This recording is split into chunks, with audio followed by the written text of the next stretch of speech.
message.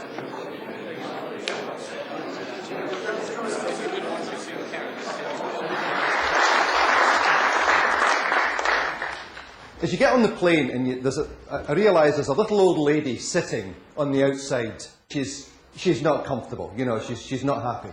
She's nervous. So we have a little chat, and they start the drill. Yeah, you know the usual stuff. You know, the doors are up here and round here, and all this sort of. And then they say, if you get the card out of the seat in front of you. Now, all us sophisticated travellers, we're all looking out the window or reading the paper, or or reading a magazine or something like that. But not this little old lady.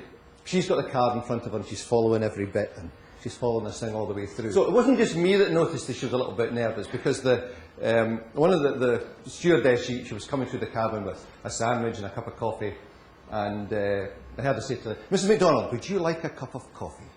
And she said, "Oh yeah, that'd be really nice, thank you very much." You know, she's having this coffee, and she turns to me and she said, "Do you know that girl knows my name?" And I said, "Obviously, yeah." So that's fine, and during the flight, the stewardess passes, a couple of other times, and one time she just passes, "Am I all right, Mrs. McDonald, are you okay?" "Yes, thank you." She says, "How does she know my name?" So before, she couldn't contain herself, and before the plane landed, she stops the girl and says, "Excuse me, how do you know my name?"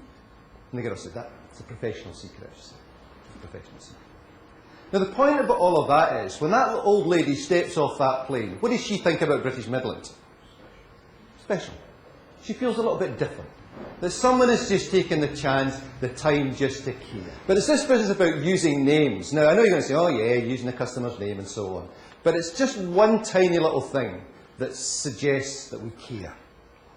That we care about our customers. And I was asked to speak today about how do we retain customers and how do we retain staff. And I'm just going to add to some of the things that we've heard already this morning. But one thing I believe is we need to show that we care. Chief Executive of FedEx, and he used to talk about he wanted customers to stay, say, and pay. Yeah? Wanted customers to stay with the business, say positive things about it, and pay. And people talk, let's face it. I'm always intrigued when I say to people, "How do you get your business?" And say, "Oh, word of mouth." And I say, "Well, how do you do that?" And they say, "You don't do it, it just happens." You can do things to make it happen. There is a saying that says the way you treat your staff is the way they'll treat your customers. Does that make sense to you? Can I ask you to look at those factors there and make a decision what you think motivates people at work, actually motivates them at work.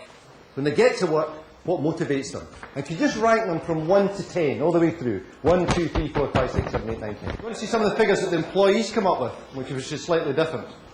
They differ much from what you put. When should you tell the person in your life that you care about them?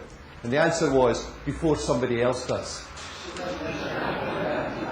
So I would leave you with a thought. When do you tell your customers and your staff that you care about them? Before somebody else does. Thank you very much.